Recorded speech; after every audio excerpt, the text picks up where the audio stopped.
J crossover. So itong motor na to guys is ginawa pwede sa fave and unfave road. So no wonder guys, isa to sa pinakamabentang motor ni Suzuki pagdating sa rough road dahil nga itong motor na to guys ay may dual function. So sa kanyang engine specs guys, siya ay 113cc to be exact, air-cooled, 4-stroke, single overhead cam, 2-valve at saka 1 cylinder. Max power is 6.8 kilowatts at 7,500 RPM at 9.0 Newton meter at 6,500 RPM.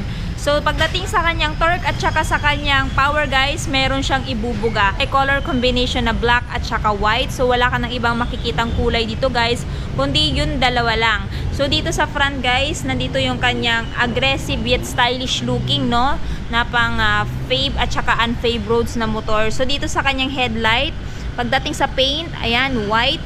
Dito sa kanyang fender, no, black. Tapos siya po ay naka-telescopic fork suspension. Then kagaya din po sa mga ibang pang rough road na motor, meron din po siyang rubber boots para yan pagprotekta sa mga bato-bato, no, para hindi madali masira yung kanyang telescopic fork. At the same time, makaiwas sa mga debris. Yan. Then sa kanyang braking system guys, siya po ay naka-pedal disc brake. Ayan, napaka-stylish na with single pot piston brake caliper na ang brand ay Nissan. So ito si Suzuki Raider J crossover guys is naka-spoke, no, dahil nga siya ay ginawa, no, pang rough road din. So sukat ng gulong is 70 by 90 by 17.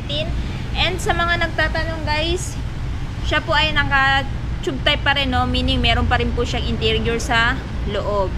Ayan. Tapos ang isa din sa guys na nagustuhan ko sa kanya guys, yung kanyang itsura guys, ano, hindi siya yung parang over-exage na color, kundi talagang plain lang. So ito yung klase ng motor guys na gusto ko, na kumbaga parang plain color lang kasi mas malinis tingnan. At the same time, dito guys, sa kanyang fender dito, no, napaka-advantage na meron siyang fender dito para pag halimbawa idadaan nyo to sa mga mababato, no, hindi madali matalsikan yung kanyang engine dito dahil nga wala siyang guard or para wala siyang undercowl, ano, kundi ito lang.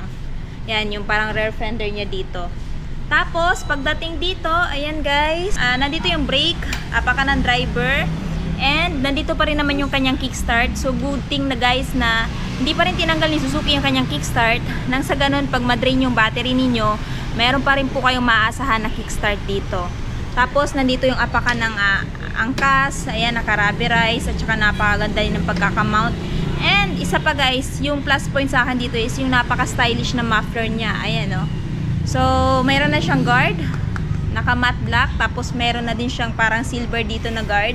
So, nakakadagdag stylish at saka aesthetics dito sa motor na to. So, ayan guys. Ayan, ito plastic, ito para siyang bakal, oh. Tapos napaka attractive tingnan, no, napaka-stylish din. Ayan. Tapos, pagdating naman sa kanya suspension sa likod guys, siya po ay naka dual shock absorber. Ayan. So, sa mga lubak-lubak, napakaganda na lang din po ng play ng suspension niya dahil naka dual shock siya. Tapos, sa likod naman, sukat ng gulong is 80 by 90 by 17. Again, naka-spoke. May interior pa rin. And isa pa guys, ang nagustuhan ko din sa kanya guys, para na siyang naka-semi black tire. So, hindi na po ito dulasin pag idadaan nyo to sa mga mababato, no, or medyo mabubuhangin na lugar kasi nga, ayan, meron na siyang mga anggulo na ganyan. Yan. So, sa braking system sa likod guys, siya po ay naka-mechanical leading trailing or naka-drum brake, no, hindi pa rin po siya naka-disc brake. Ayan. Tapos dito, yung design niya, napakalinis naman. So, pag halimbawa idadaan nyo to sa putik-putik at lilinisan nyo, hindi na po kayo mangangamba or problema na dami nyo pang kakalikutin dito kasi nga napakalinis na kanyang underneath. Ayan, tapos ayan guys, naka-swing arm siya. Aside sa kanyang paint guys na black and white, meron siyang decals din dito na Suzuki. Tapos eto, may nakalagay na Raider JFI. And yung napakalaking decals niya na crossover. So aside from that guys, wala ka ng ibang makikitang decals dito, kundi ito lang yan. So para sa akin, no, black and white combination is perfect para sa motor na to. Kasi the more na mas plain, yun ang sabi ko kanina, the more na mas attractive tingnan. Para sa akin na, I don't know sa iba, pero para sa akin, yun yung nakikita kong para sa akin na mas maganda. Ayan. So, balik tayo dito guys sa handlebar. So, dito sa kanyang grips, ayan, nandito pa rin naman yung kanyang napaka-responsive na grips. Tapos naka-glossy yung bar end niya, same lang din po sa kabila. Switches, electric start, again, meron siyang kickstart. Ito, ayan. Tapos, sa right side, wala ka na pong ibang makikitang switch or button, kundi itong electric start lang.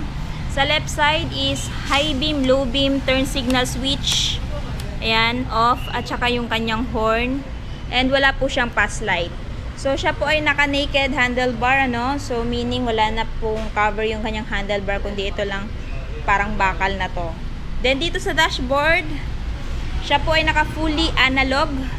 Ayan, so nandito yung kanyang speedometer, odometer, fuel gauge, indicator, check engine indicator, tapos pag naabot nyo na po yung top, mag-iilaw to. At saka yung neutral indicator at high beam, low beam indicator. So, ayan guys, wala nang iba nakalagay dyan, kundi yan lang po na information. Pero kahit ganun pa man, ito lang naman po yung kakailanganin nyo pag halimbawa imamaniobra nyo po itong motor na to. Side mirror, ayan, ang gusto ko din sa kanyang side mirror guys, medyo malaki na. So, para sa akin, napaka-advantage kasi nito, nang sa ganun, kitang-kita mo talaga yung nasa likod mo or nasa gilid mo. And that way, makakaiwas ka sa mga sabit-sabit. Ayan. Hindi din siya overextended. Medyo tama lang, ano. So, yan. Yan yung level niya. And then, pagdating sa seat, so, makakaasa ka guys na hindi na masyado sasakit yung puwet ninyo kasi medyo generous na yung seat cushion ng motor na to. Tapos, sa seat cover naman, ayan, naka-wrap. So, kahit anong klaseng pantalon na susutin nyo guys, hindi na masyado dulasin dito sa seat cover. Ayan. No? Tapos may maganda na ding grabber na mahawakan yung OBR mo pag halimbawa maglo-long ride kayo. So, naka-glossy yung kanyang paint. Tapos, meron din palang sticker dito guys na crossover. Oh. Ayan, dito sa kanyang tail. Ayan. Tapos, check natin guys yung kanyang underneath. So, pagdating sa kanyang under seat storage guys, meron na siyang medyo malalim na ano dito guys, under seat storage. So, pwede kayong maglagay dito ng mga small belongings nyo like belt bag, phone, or mga coin purse, or mga anik-anik ninyo na pwede nyo ilagay dito. Tapos, at the same time, nandito din yung tools niya guys. Ayan, may screwdriver at saka yung pangtanggal ng spark plug. Ayan. Tapos, ito yung design niya sa under seat storage. Then, pagdating sa kanyang fuel tank, siya po ay mayroong fuel tank capacity na 4 liters. Tapos, ilalagay ko na lang po sa screen yung kanyang average fuel consumption. So, ayan. Balikan natin to. So, pagdating naman sa tail guys, siya po ay naka-bulb type. Turn signals, ganun din. And good thing na naka-full compact na siya para nang sa ganun pagsasampa yung OBR mo, wala ka nang ibang iintindihin na baka may masabit siya. Ayan o. Tapos dito, wala siya yung parang ilaw ng plaka. Pero pag halimbawa magbe-brake kayo or brake light, ayan, matatamaan pa rin ang ilaw ng plaka. No? Kasi, ayan o. Nakatagos kasi yung ilaw ng brake light dito sa ilaw ng plaka, kaya okay lang din. Tapos, ito yung napakahabang fender niya sa likod at saka yung kanyang sticker na Suzuki. Then dito, ayan, apakan ng angkas, naka-rubberized din. Tapos, nandito yung cambia. Ayan, tapos apakan ng driver, naka-rubberized. Side stand, wala po siyang side stand switch, naka-typical side stand lang po siya. Tapos yung kanyang center stand. Ayan. Tapos dito naman guys sa kanyang chain, meron din po siyang chain cover na nakamat. Ayan o. Tapos, ito yung susian pag halimbawa bubuksan nyo yung inyong under seat storage. So, balik tayo dito sa front guys. Nakalimutan ko palang banggitin. Ang kanyang headlight guys is naka-bulb type. Turn signals is naka-bulb type pa rin. Ground clearance is 156mm at seat height na 775mm. Tapos meron siyang curb mass na 97 kilograms. So, kung naghahanap kayo guys ng motor na pwedeng-pwede pang on-roads at saka off-roads condition, I highly recommend this motorcycle for you guys dahil nga aside sa kanyang napaka-astig at stylish na itsura, napaka-fuel efficient din niya. So, itong motor na to guys ay nagkakahalaga ng 66,168.